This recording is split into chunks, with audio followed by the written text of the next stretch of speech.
Selam arkadaşlar. Bugün nereye geldik? 3 tane doktor arkadaş Brandenburg'da bir tane göletin kenarına geldik ve küçük bir kamp tarzı bir şey yapmaya. Zaten muhabbete dahil olacaksınız. Masayı kurduk, şimdi iş bölümünü yaptık ve başlıyoruz. Ne var bugün yemekte? Emin Bey'in salatası var. Değerli arkadaşlar. Midyat salatası. Emin abi, ne var bugün yemekte? Abi bugün Kürt salatası.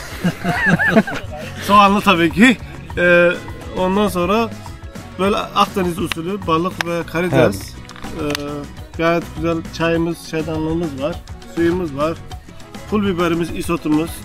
Her şey var ya. İyi o zaman. Manzaramız var. Bir de taht var, taht. Resmen taht yapmışlar. Manzara ne?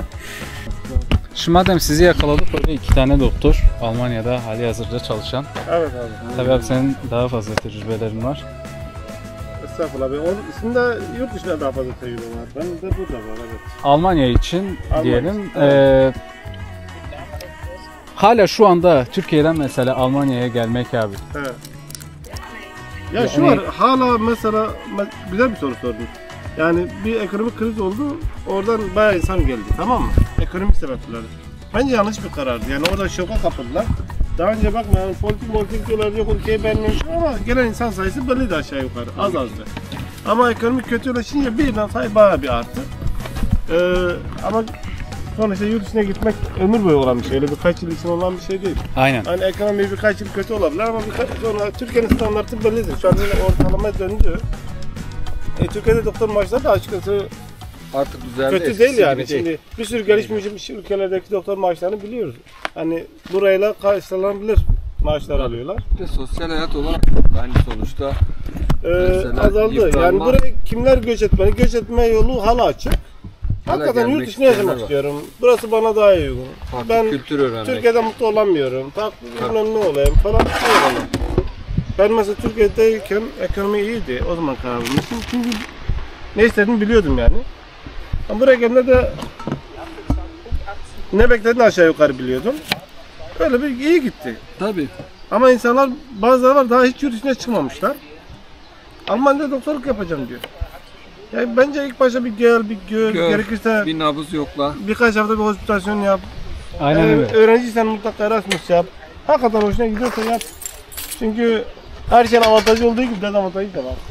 Daha sonra hayal kırıklığı olmasın. Tabii şu an mesela biz bu manzara eşliğinde kamp yaparken, tamam mı? Bunlara böyle tavsiye verince diyecekler bunlar keyfi yerine şerefsizlerin. Aynen. Güzel diyorlar. Ama öyle değil yani. Bunun bir de kışı var. Bunun öyle Perde arkası var bir de. bunun yalnızlığı var, bürokrasisi var. Da var. Ona da yani bu da var, o da var. Hepsine hazırsanız gelin. Böyle bu komplet paket. Yok şunu istiyorum, bunu istemiyorum diyor, olay yok. Maaşta doktora insan dünyanın neresine gidebilirse gitsin iyi maaş alıyor, ortalama ülkede alıyor. Bence Kesinlikle. para için bir ülkede yaşamak mantıksız yani. Kesinlikle. Ben Refah ne düzeyi, istiyorum bir de yani. sosyalite. Bir de bir dünya vatandaşı olmak önemli. Yani şimdi mesela farklı kültürleri bir arada görüp ayakta kalmak. O önemli. Bak mesela Türkiye, biz hepimiz kültürle çok gururluyuz falan ama yani bir eski demir perde ülkelerini bana hatırlatıyor. Biraz kapalıyız. Aynen. Çok kapalıyız. Dünyadan kopuz. Yani dünya vatandaşı bir şey doğru açıkçası. Umarım ileride Türkiye için de değişir bu. Ama şu Dünya an için hala kapalı ülkeyiz maalesef. Yani Türkiye'de pasaportu olanların oranı %5. Yurt dışına gidenlerin şey yok. Şimdi bizim etrafımızda insanlar yurt dışını gezmiş. Biz zannediyoruz ki toplum böyle. Toplum değil, bunlar toplumda seçili kişiler. Biz onlarla denk geliyoruz. Yani öyle bir olay var. Birçok profesörün hala pasaportu yok Türkiye'de. Çok insanlar hatta o pasaportu çıkanların çoğu da Umre'ye gitmek şimdi şu teyzeler. Ya ona saygı duyuyorum arada. Hayatları şeyi o yani. Amaçları güzel bir şey ama gerçekler bunlar yani. Şey değil. Doğru abi, aynen o şekilde. Ya ben de mesela baktığım zaman hani düşünüyorum. Buraya gelmenin en cazip olabilmesinin hani böyle avantajların arasında ne yer alıyor ilk sırada? Herhalde para değil, %100. Valla o çok kesinlikle büyük yanlış değil. Karar olur. Aynen. Çoğu insan mesela o hataya da kaplıyor. Yani işte. şimdi net olarak atıyorum. Burada belki 5.000 euro kazanıyorsun. Türkiye'de 4.000 ya da 3.000. Ama alım gücü olarak kıyasladın mı Türkiye'dekinin daha fazla oluyor. Aynen. Sonuçta ikisinde de toplumun ortalamanın üstündesin. İkisinde de varmak istediklerine varırsın. Yine güzel bir evde mi yaşamak istiyorsun? Kavuşursun. Tatil mi yapmak istiyorsun? Yaparsın. Odur yani, araba mı istiyorsun onu yaparsın ama nerede mutlu olursun? Ne yaşam tarzı istiyorsun o. Buranın böyle bir şeyi var sanki abi. Mesela hani insanların tarzlarına baktığın zaman böyle çok fazla endişeli değiller sokakta. Bunlara bağlı mesela biz Türkiye'den geldiğimiz için, gerçi biz yani Türkiye'den gelmek, Ukrayna'dan geldik ama o da sonuçta aynı Tabii. kategoride yer alıyor. Üçüncü dünya ülkeler birbirine benziyor. Üçüncü dünya ülkesi Aralarında olduğu fark için. yok. Şimdi şöyle bir durum var mesela. Bizde sürekli bir endişe ruh hali var mesela. Ne olacak? Yarın nasıl geçireceğim? Acaba bir şeyleri sürekli bir kollama, sürekli böyle bir aciz olma durumu var ya. Böyle Tamam, bir aciziz yani. Tamam mı? Ama mesela buradaki insanlar o kadar yavaş. Ya stabilite Evet, problemi. tabii. Mesela Türkiye'de dedim biz, ben aile hekimken rahattı, güzeldi ama biz diyoruz ki ya bu gitmez böyle. Yani biliyoruz yani. Hakikaten de şu an en son geçen sene baktım aile hekimlerin koçlarını bayağı bir kötüleştirmişler yani. Atıyorum. Çok da rahat değiller. Şeyi bilemiyorsun. Gelecek sana ne getirir bilemiyorsun. Hani burada diyorum geldim 7-8 senede 8 sene oldu tam. Fazla bir şey değişmedi burada. Ama Türkiye çok değişiyor. Hızlı değişiyor. Aynen, bayağı değişti. Aydan aya değişiyor. O tabii ki biraz faktör.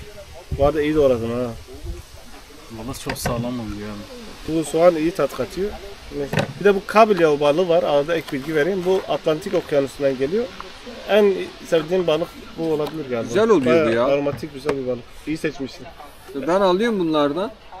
Genel olarak ekmek arası balık tarzı bekerlerin arasında. Makarnayla da çok güzel olur. Makarnalı Makarna da kızartıyorum, oluyor. üstüne makarna ekliyorum. Birazcık Airfryer'a atıyorum mesela 10 dakika 15 dakika. Ondan sonra direkt ekmek arası balık. Mükemmel. Eminönü olmasa da Eminönü'nden daha iyi. Daha iyi. Eminönü'nde getirdikleri balıklar açıkçası çok iyiydi. Yani o deniz manzarası iyi de getirdikleri balıklar pek iyi değil. Aynen. ya bir de o boğazda yakaladıkları şeyler hep Ama bazen gelmiyordur canım, o şeydir. orada da tutuyor. Ya bu arada size bir şey söyleyeyim. Bugün sefer gittim Boğaz kıyısına bir restoran yemek yedik arkadaşlar. Evet abi. Yo lüfer diyorlar. Eski İstanbul'da lüfer çıkıyordu. Ben hayatımda ilk defa bir lüfer yedim orada. Böyle hamşan bir tat Bir yiyordu. tadı da yok. Yani tamam lüfer güzel olabilir. Ya ben kötüsünü yedim bilmiyorum. Daha iyisi varsa birisi tattırsın. Yani öyle ağam dışan bir tat çıkmadı yani. Balık yani. Birazcık daha büyük balık tabii diğerine göre ama çok da büyük değil. Buranın bir de galiba en büyük avantajlarından bir tanesi de bu. Mesela atıyorum durumu olmayan, yani durumu olmayan demeyelim de yani orta düzey yaşayabilen insanlar bile kendilerine gidip rahatlıkla balık, Tabii ki. kırmızı et. He aynen burada yani Öyle bir şey var. Alabiliyorsun. Lebensmittel diyorlar. Lebensmittel. Gıda. Gıda ürünlerine çok para gitmiyor. Çok para gitmiyor yani. Bir de kaliteli ya. Kaliteli aynen. Yani dışarıda yersen belki o standart para var gidiyor. Evde pişirirsen en istediğin malzemeyi alırsın pişirirsin yani. İşte tam üstüne değindik. Hayat kalitesi için mesela bu ülke seçilebilir. Tatil daha fazla. Hayat kalitesi evet ama şu var yani hayat kalitesi ne istiyorsun yani. Lebensqualität.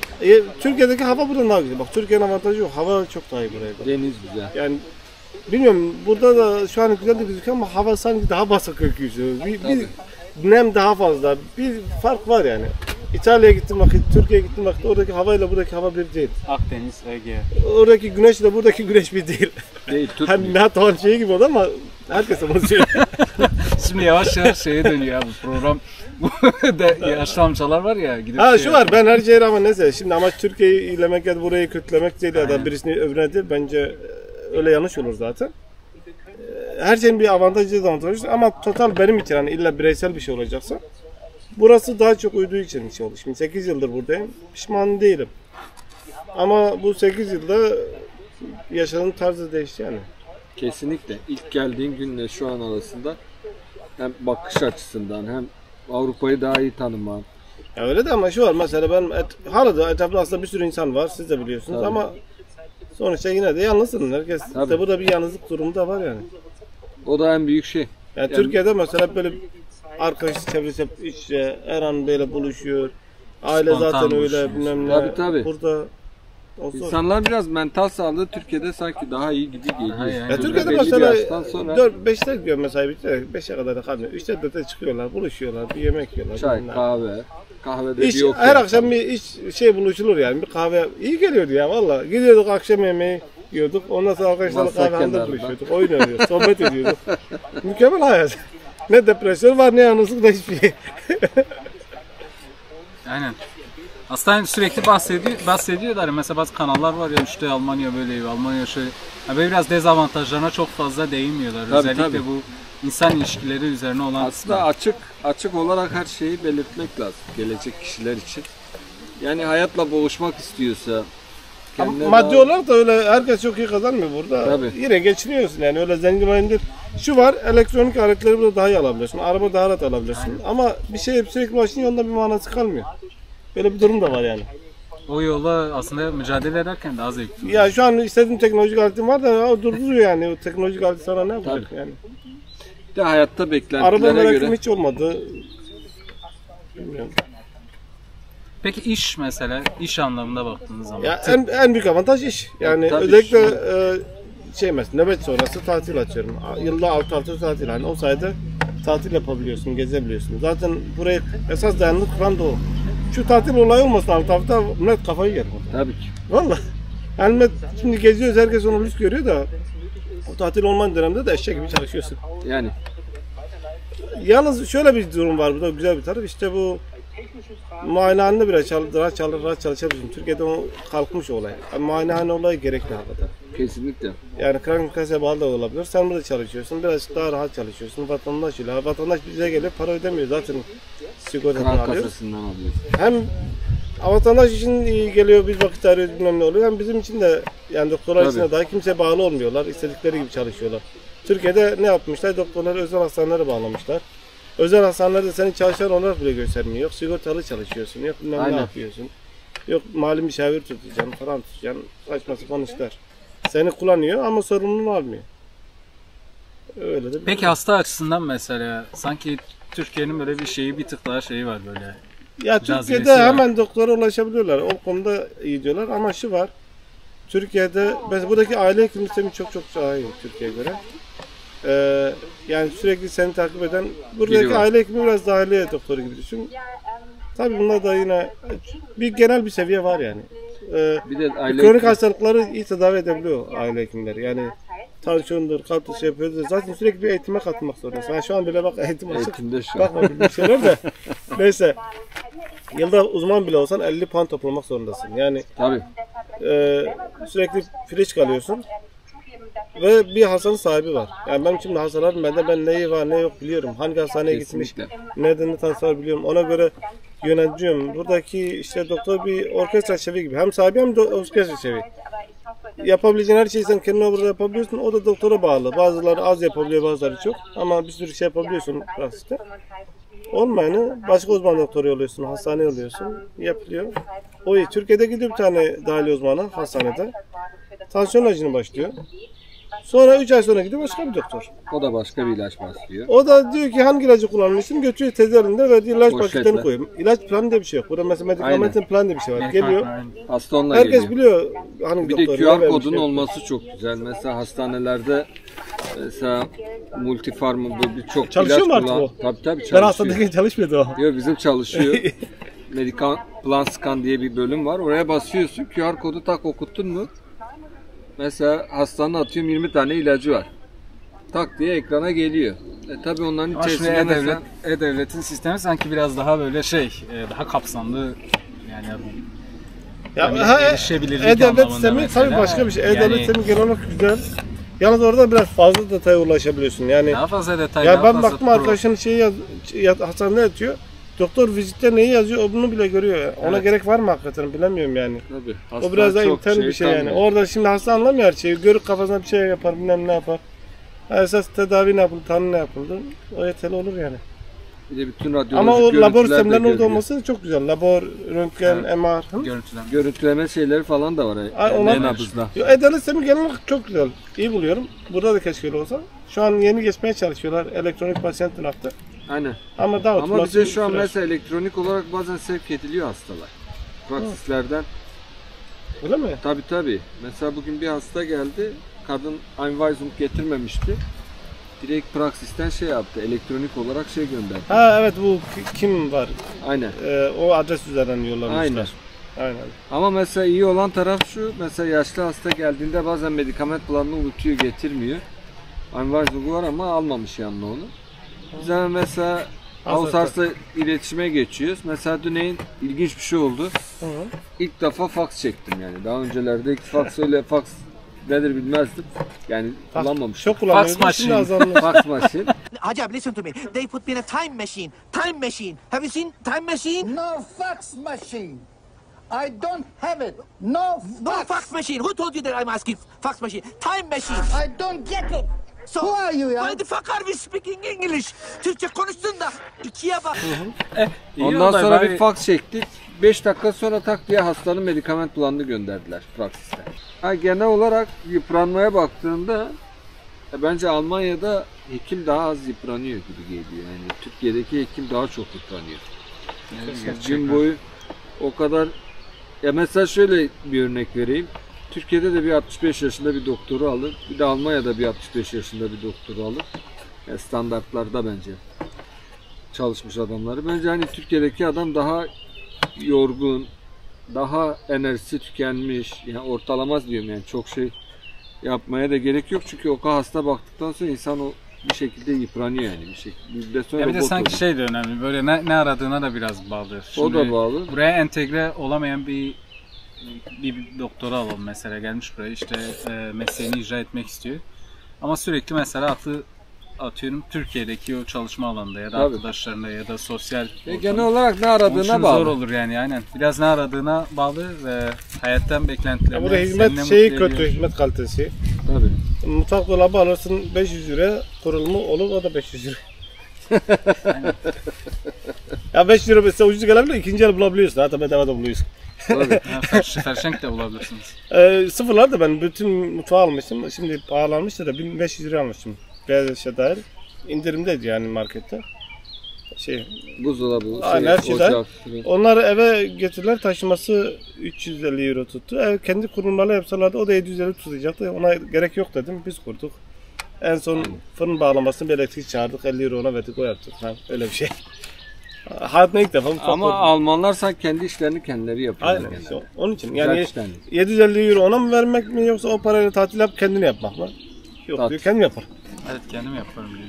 Aynen. Kendin yapıp tatilimize Bir gideriz. de bazı konularda gerçekten üretkenler zaten. Aynen. Yani özellikle hani evlerinin böyle biraz daha müstakil evlerin çok olması var ya. Tabii. Bakıyorsun hepsinde bir workshop var. Ve yani hepsi bir araba, en basiti ya, arabaların mesela kişisel olarak bakımlarını yapabilecekleri workshoplar Yağlarını var. değiştiriyorlar. Evet. Workshop var. Yapar. Yapalım abi, yapıştıralım abi. Workshop'lar var. Onu yapmışlar. Ya bir de yeni bir kuşak geliyor ama sanki bu yeni kuşak böyle bu tür işlere artık çok da eğilimli değiller. Z kuşağı. Ve kuşağı canavar gibi, onlara laf yok. Vallahi. Valla. Ya her kuşak farklı. Bakma bir salak muamelesi yapıyoruz. Hepsi zeki valla, canavar gibiler. Muhabbet edince. Sadece farklı alışkanlıkları, farklı çağda büyümüşler yani. Yoksa baktığında Valla ciddi canavar gibiler yani. Aynen. Politikadan da anlıyorlar. Yok apolitikler, öyle bir şey yok. Abi bu söylem hep vardı. Ben çocukken hatırlıyordum. 2000 yılına gireceğiz, tamam mı? 2000 işte milenyum kuşağı farklı oluyor, şöyle oluyor. Kaç yıl boyunca Boş milenyum oluyor. kuşağı diye konuştular durdular. Ne oldu milenyum kuşağı? Yok dünya değişecek, şu bu olacak. Şimdi Yani- onlar Z'ye atıyorlar. Şimdi hepsi Z, aynı şeyler Z. Aynı muhabbetler o zaman da vardı. 20 sene sonra ya da 10 sene sonra başka bir şey için aynı şeyler söyleyecekler. Sümerlerden beri aynı şey. Sümerler vaktinde bir Sümer tableti var. Tamam mı? Abim tarih şey yapıyor. Orada yazıyor, bir tane baba evladına yazmış. Ya, diyor oğlum diyor, ben diğerleri gibi seni tarlaya sürmedim diyor. Tamam, hayvan peşine koşturmadım, sen okulu okuyasın, sen niye okuluna çalışmıyorsun? Şimdiki gençler sorumluluk bilmiyor. o zaman bile yazılmış onlar. Aynen. Vay be. Sümerler. Son sözü bırakayım sana, bunu anlatayım dedim de yani öyle. İyi yapalım. Kapanışı şey de yapalım. Mesela yani özellikle hani benim takipçilerden benim anladığım böyle buraya gelme niyeti olan doktorlar da var. Daha fazlası. İşte onlar için mesela atıyorum geldiler abi buraya. Hı. Tam sınavlarını B2'lerini orada verdiler. Hı hı. FSP yolundalar. Ne yapsın bu bireyler? Hadi işten de istifa ettiğini varsayalım. Ya FSP'yi geçmek için siz daha yeni girdiniz. Aynen. İyi bir Almanca bilgisi gerekiyor. Kesinlikle. O Türkiye'de B2 aldıysa geçemez. Önce oturup Almancasını düzeltsin. Onun için de oturup 2-3 ay en az adam akıllı bir kursa En az gitsin. 3 ay 6 ay hatta şey bile yani bir de Almanlarla gerçekten aktif olarak konuşma halinde olman gerekiyor. Bir Yani de- anlamak çok önemli. Orada bir kelimeyi anlamazsan gitti. Tabii tabii. Kesin. Simülasyon yapacaksın, konuşacaksın, radyo dinleyeceksin. O dile Podcast'ler maruz var. kalacaksın yani. Oyun kuralı odur. Ya dil zeka işi, yöntem işi değil. O dile maruz kalma. O dile maruz kalma saatini, miktarını artıracaksın. Kesinlikle. Yani Hospitasyon olsa iyi olur tabii ki ama çok iyi olur. Hem hastane ortamında olsun hem bir şey ama şart da değil yani. Almanca konuşacaksın, Almancanı geliştireceksin. Bazen oluyor ki adam sınavı geçiyor, direkt iş de buluyor yani. aynen O da olur. arkasından. İlla hospitasyon Aynen, yapmak zorunda aynen. değil ki iş bulmak için. Bunu Türkiye'de herkes hospitasyon zannediyorlar ki o hospitasyon adım zorunlu bir adım. Değil. Sınavı geçeceksin, hospitasyon yapacaksın, sonra iş yok. İsteğe bağlı. İstiyorsan Zamanın yaparsın, varsa. istiyorsan ben hiç Aynen. yapmam hospitasyon. Bir ay şey yaptım yani. Aslında iş öncesi gibi bir şey oluyor. Aynen. Yani hospitasyon. Ama yapmak da kötü bir şey değil yani. Tabii. Sadece zorunlu değil, onu demeye çalışayım. Öyle bir algı var sanki. Aynen öyle. Valla FSP için mesela basit değil. Hatta son zamanlarda zaten 2-3 defa girmek normal gibi bir şey oluyor. Aynen, abi. çok Sen- insan gördüm. Çok insan 3 defa girdi. Bu ara ben 2 defa, 3 defa. Çok iyi konuşup yani ikinci, üçüncü seferde veremeyenler oluyor. Ya gün sonunda iyi bir dil konuşmak lazım. Şimdi hastane ortamında yani sınavı verip bocalamaktansa bir iki defa sınava girip daha iyi hazırlanıp başlamak çok daha avantajlı. Ya belki 2 ay 3 ay böyle bir stresli bir dönem geçiyor ama işe daha hakim olarak başlıyorsun. Aynen o sınav işte kötü olmuyor. O sayede Ha, yani teknikleri tekrar aslında- ediyorsun. Dil iyi oturuyor. Daha iyi oturuyor. Yani Mesela- eskiden mesela o zorunlu değilmiş. Nasıl yapıyorlar bilmiyorum hakikaten. Ya mesela adam geliyor çat çat çat şey yapıyorsun yani. Önemli olan gerçekten dile iyi hakim olabilmek. Değil mi? Yani şu an mesela işe başladın artık yapıyorsun. O olmasa da zordu yani. Şimdi mesela sabah işte Besprechungstundenlar falan var. Sabah konuşuyorsun mesela. Orada ki hastalara hakim ol, yani öyle hızlı konuşuluyor ki mesela. Onu anlayabilmek lazım işte. Onu anlaman lazım çünkü anladıktan sonra yukarı stasyona gittikten sonra adama 2-3 defa artık daha tekrar edemiyorsun. Bu hasta neydi, nasıldı, şuydu. Sen sistemine görüyorsun. Vizite çıkınca adam zaten diyor ben sana bunu söylemiştim yani. Ondan dolayı dile asılın arkadaşlar. Aynen. Dile önem verin. İyi dil konuşmak için çaba sarf edin. Her şey dilde başlıyor. Aynen dilde öyle. bitiyor. Aynen. Kendinize iyi bakın. Sağlıcakla kalın. İyi günler. Bay bay. Görüşürüz.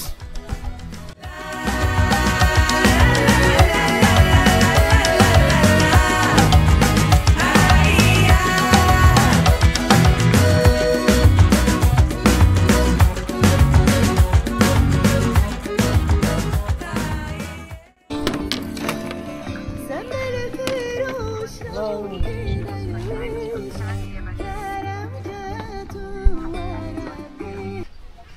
Aradan bir video da çıktı. Valla aynen. Böyle muhabbet oldu. Bak bakalım Yapın nasıl ara oldu. sıra muhabbet.